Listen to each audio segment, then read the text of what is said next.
akan saya jelaskan mengenai nopo pro kontra seputar kunut. Jadi ulama niku beda pendapat mengenai kunut. Saya jelaskan niki biar seandainya dengan suatu hari kok ada orang rame-rame gara-gara kunut, bisa lihat di YouTube ngoten. Bapak Ibu yang dirahmati Allah, walaupun niki mungkin terlalu kedukuran atau keduren bagi jenengan, saya perjelaskan ke jenengan semuanya bahwa fikih niku bukan akidah Bapak Ibu ya. Fikih itu bukan akidah. Fikih itu bisa berbeda, kalau akidah tidak boleh berbeda. Kalau akidah yang benar itu hanya satu, tapi kalau fikih semuanya benar.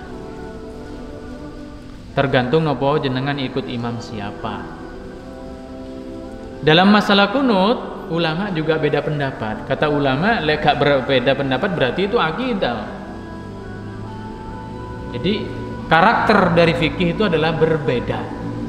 Jarang masalah fikih niku ulama sepakat, jarang. Terus rata-rata hampir 100% masalah fikih itu berbeda. Jadi kalau berbeda ya biasa fikih. Yang salah itu yang tidak bisa menghargai perbedaan. Yang kemarin udah saya katakan ke jenengan bahwa sekitar sebulan yang lalu rame seorang imam digeruduk oleh makmumnya hanya gara-gara ketika sholat subuh qiyam bae kunut. Jadi misalkan siapa gitu jadi imam, misalkan saya atau siapa yang jadi imam, misalkan namanya Amir, di belakang itu banyak karena imamnya baca kunut ketika subuh, itu dihajar Bapak Ibu. Dan itu bukan hayalan, itu di Indonesia terjadi. Dan itu sampai dibawa ke polisi di Indonesia sekitar sebulan yang lalu atau 2 bulan yang lalu. Jenengan mungkin bisa dicek di YouTube, saya nggak tahu, saya pernah lihat di TV itu. Hanya gara-gara baca kunut, doa kunut, dihajar. Saya bilang tadi, fikih itu karakternya, sifatnya berbeda. Jadi kalau nggak berbeda itu namanya bukan fikih. Karena hampir 100% masalah fikih itu semuanya ulama berbeda, termasuk kunut. Berbeda itu biasa, berbeda itu adalah warna, sesuatu keindahan. Yang salah itu yang anti perbedaan. Pun terus masalah kunut ini ulama beda pendapat. Ada yang mengatakan kunut itu tidak disunnahkan sama sekali. Ada yang mengatakan sunnah kalau ada bencana atau kejadian besar. Misalkan nopo kayak di Palestina, misalkan tiba-tiba waliyatubillah kayak dulu Palestina diserang dan seterusnya. Atau daerah mana di Myanmar orang muslim dizalimi misalkan. Jenengan doa kunut itu diperbolehkan. Ini pendapat yang kedua. Jadi yang pertama mengatakan kunut udah dihapus. Sekarang udah gak sunnah lagi. Yang kedua mengatakan seluruh kunut itu hukumnya tidak boleh atau tidak dianjurkan kecuali kunut ketika turun bencana atau kejadian besar. Mendoakan misalkan orang diserang oleh oleh musuhnya, orang muslim diserang oleh musuhnya, jenengan doakan musuhnya mudah-mudahan misalkan dikalahkan oleh Allah, itu boleh. Atau ada orang terkepung sehingga dia tidak bisa melawan, jenengan doakan kebaikan untuk orang yang terkepung, itu namanya kunut nazilah. Kunut nazilah. Di pendapat yang kedua mengatakan kunut itu boleh kalau saat ada sesuatu yang besar perlu didoakan. Berarti bahasanya nopo kondisional. Yang nomor 3 ini yang diikuti oleh ulama ahlu sunnah wal jamaah termasuk NU Nahdlatul Ulama, mengatakan bahwa kunut di sholat subuh itu sepanjang masa disunahkan sejak zaman Rasul. Yang pertama mengatakan tidak sunnah sama sekali, sudah dihapus. Yang kedua sunnah kalau ada nazilah, kalau ada kejadian besar. Yang ketiga sunnah sepanjang masa pada waktu sholat subuh. Itu pendapat ulama Bapak Ibu, dan itu harus dihargai. Yang nggak bisa menghargai ini berarti nggak paham fikih, siapapun orangnya, nggak paham syariat secara benar. Yang mengatakan bahwa ini sunnah, jadi ulama kita kayak NU, jenengan ke depan kalau ada orang-orang kami kunut, lihat di YouTube nih, jenengan share nggak apa-apa. Pendapat pertama yang diikuti oleh NU dan kebanyakan ulama, bukan hanya NU, kebanyakan ulama di Timur Tengah, di Yaman, di Mesir mengikuti pendapat ini. Diikuti oleh madhab Syafi'i. Seluruh pengikut madhab Syafi'i dan juga diikuti oleh pengikut madhab Maliki, berarti dua madhab besar. Mengatakan kunuh itu sunnah, dalilnya satu, yaitu hadis yang diriwayatkan oleh Sayyidina Anas. Sayyidina Anas salah satu sahabat yang paling panjang umurnya. Sayyidina Anas yang merupakan hadiah ke Rasulullah dari ibunya, menjadi khadim pembantu Rasulullah. Beliau kurang lebih 10 tahun sebagai khadimnya Rasulullah dan tidak pernah satu hari atau satu kali pun dimarahi dan ditegur oleh Rasulullah.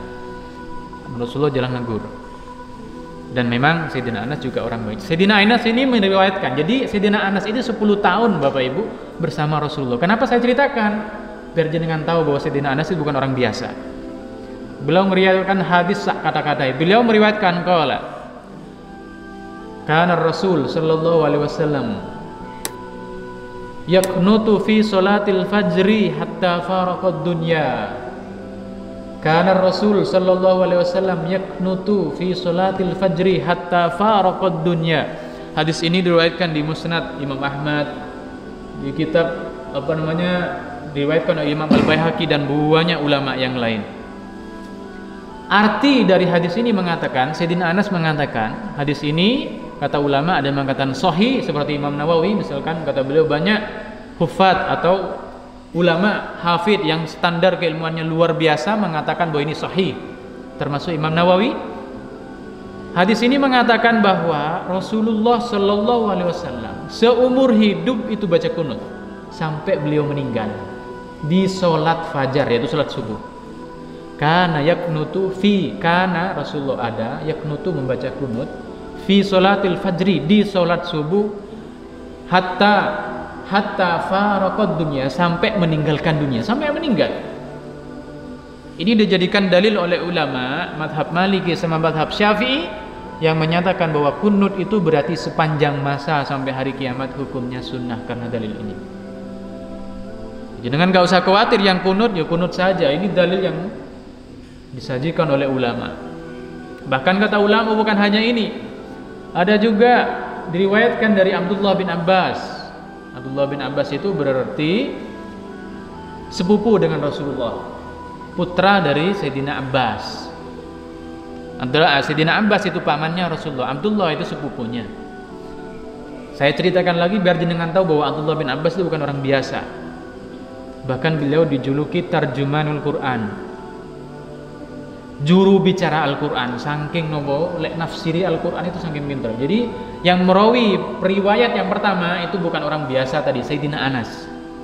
Yang meriwayatkan hadis yang kedua mengatakan Sayyidina Abbas, Abdullah bin Abbas mengatakan, allamana ar-Rasul sallallahu alaihi wasallam du'aan nad'u bihi fi salatis subhi fil kunuti min salatis subhi Allahumma hdina fi man hadait.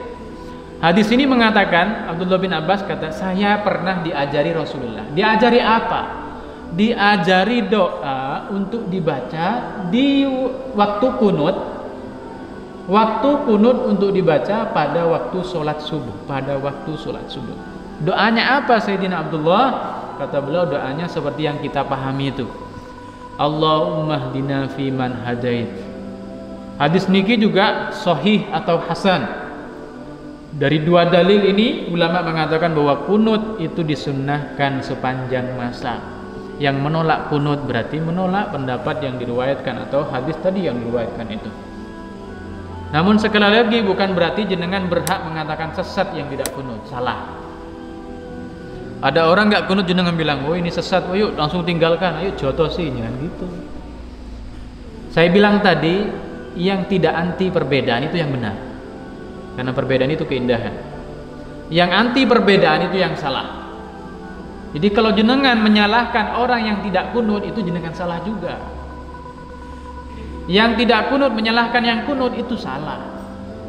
Pun, jadi dalil yang pertama udah saya katakan tadi, riwayat dari Sayyidina Anas, yang kedua dari Abdullah bin Abbas. Yang nomor 3, ini penafsiran ulama mufassirin. Banyak ulama mufassirin menafsiri sebuah ayat. Qala ta'ala, a'udzubillahi minasyaitonirrajim. Bismillahirrahmanirrahim. Hafidhu 'alas sholawati was sholatil wusta wa qumu lillahi qanitin. Di ayat ini, ayat Al-Qur'an. Kalau tadi hadis, sekarang kita ke ayat. Hafidhu, jagalah 'alas sholawati, salat-salat. Jadi jagalah atas salat-salat, berarti salat 5 waktu niku. Was sholatil wusta. Kata ulama, apa salat wusta? Salat itu artinya salat, wusta itu tengah. Apa maksudnya? Kata ulama, salat fajar, yaitu salat subuh. Jadi jagalah salat-salat tersebut dan juga jagalah salat subuh. Wa qumu lillahi qanitin. Wa qumu, dan berdirilah kalian semua lillahi pada Allah qanitina. Sebagian ulama mufassirin menafsiri seraya membaca kunut atau nopo? Membaca kunut.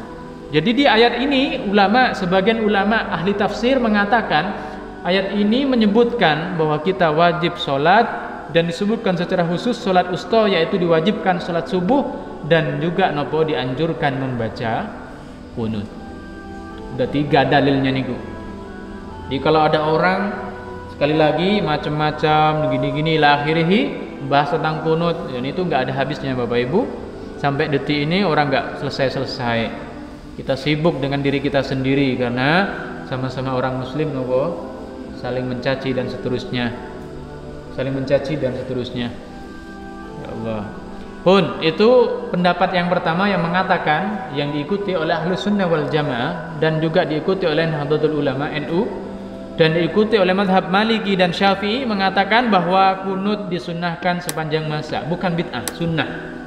Bahkan kata Imam Nawawi dalam kitab Al-Adhkar, bukan hanya sunnah tapi sunnah muakkadah, sunnah yang sangat dianjurkan, pahalanya besar.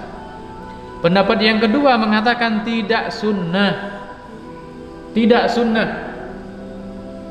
Dulu sempat sunnah, di awal-awal sempat dilaksanakan oleh Rasulullah maksudnya, sekarang sudah tidak sunnah lagi. Disunnahkan kalau ada kejadian besar, disebut kunut nazilah. Waktu sholat subuh ente baca kunut, itu hukumnya tidak sunnah, kata madhab yang kedua ini. Ini diikuti rata-rata oleh madhab Hanabilah atau sebagian madhab pendukung madhab Hanafi.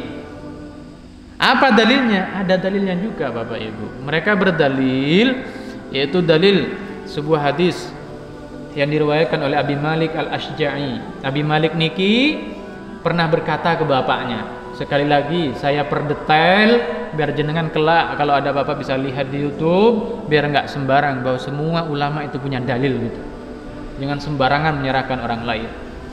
Jadi Abi Malik Al-Ashja'i ini mengatakan, qultu li abi, saya pernah curhat, tanya ke bapak saya. Qultu li abi, ya abi atau ya abati, wahai bapakku, innaka sholaita khalfar Rasul sallallahu alaihi wasallam. Saya tahu bahwa jenengan hidup di masa Rasulullah dan pernah sholat di belakang Rasulullah. Iya, kata bapaknya, iya. Khalfar Rasul sallallahu alaihi wasallam wa Abi Bakar, dan jenengan pernah jadi makmumnya Abu Bakar, khalifah kedua.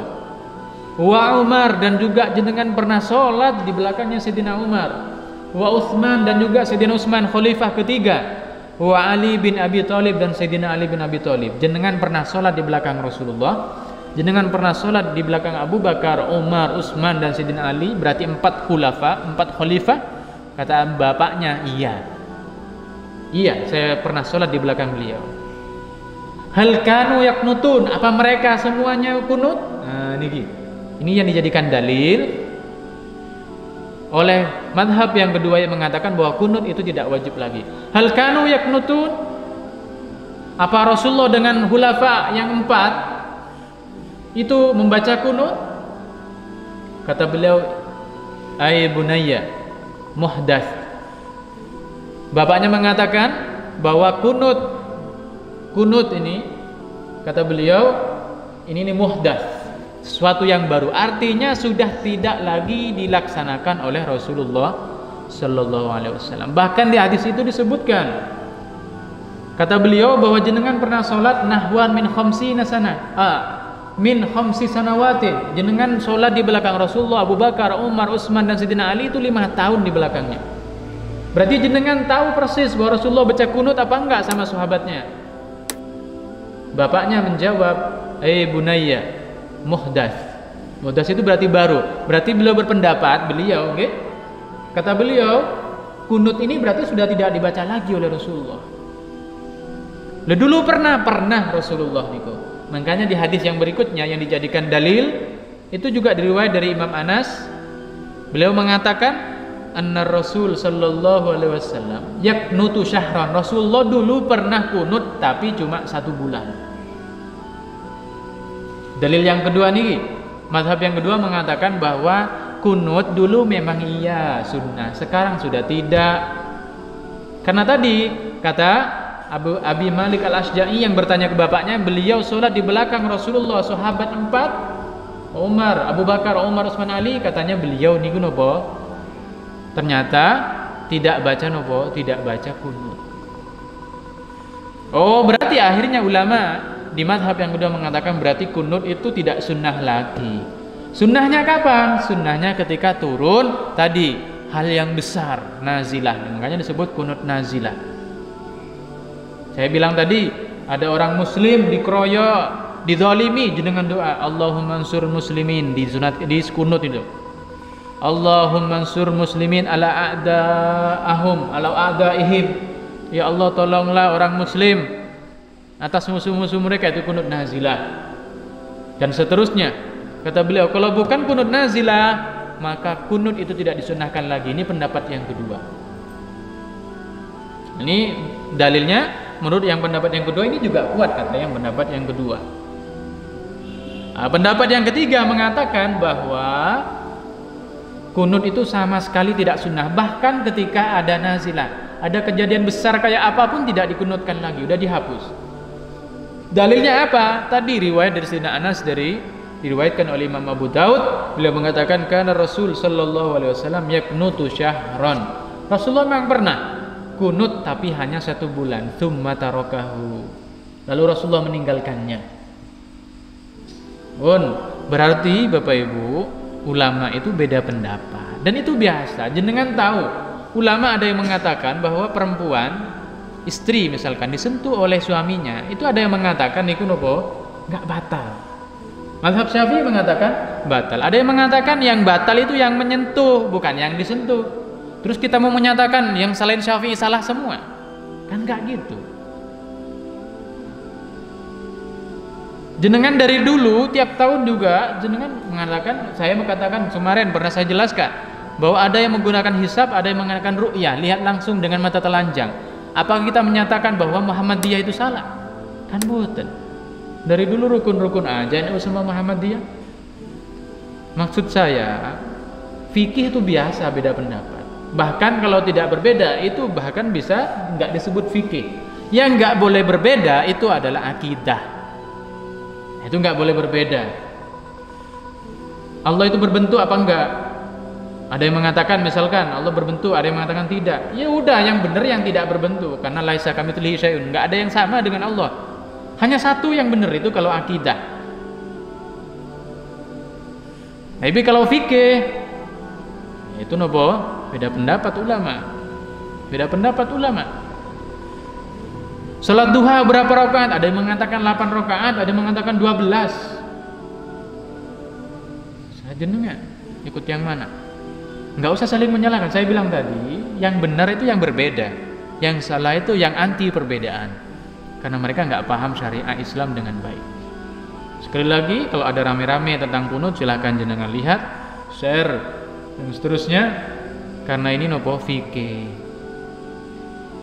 Kata ulama, ikhtilafu ummati rahmah, atau itu hadis apa kalamnya Rasulullah, perbedaan pendapat antara umatku itu adalah rahmat. Jenengan kalau ikut mazhab Syafi'i mengenai menyentuh perempuan, saya bilang dulu jenengan nggak akan bisa tawaf Bapak Ibu. Kalau jenengan tawaf, lanang wedok itu kan kumpul. Coba jenengan ikut mazhab Syafi'i. Baru satu putaran belum selesai jenengan udah nyentuh, keluar lagi wudu lagi, datang enggak samari-mari jenengan. Untungnya ada mazhab yang lain kata ulama, boleh pindah mazhab tapi kalau dibutuhkan. Lalu jenengan kalau ikut mazhab Syafi'i enggak mari-mari jenengan tawafnya enggak sah. Tapi apakah mazhab Maliki menyalahkan Syafi'i? Tidak. Ada ulama yang mengatakan kalau jenengan basuh kepala seluruh rambut. Imam Syafi'i enggak, pokoknya rambut walaupun satu helai. Jenengan mau menyalahkan Imam Syafi'i, jenengan mau menyalahkan mazhab Maliki, enggak gitu. Perbedaan itu indah Bapak Ibu. Mazhab itu seandainya satu, berat kita hidup itu. Untungnya mazhab itu ada 4 yang kita boleh ikuti. Jadi saya perpanjang itu karena itu sering memicu perbedaan atau bahkan kadang tengkar sampai detik ini Bapak Ibu. Bahkan saya bilang tadi sebulan atau 2 bulan kemarin ada imam yang bahkan dihajar rame-rame gara-gara membaca kunut. Ya Allah, segitunya. Kalau Rasulullah hidup di zamannya kita, mungkin rela umatnya digitukan? Gak mungkin.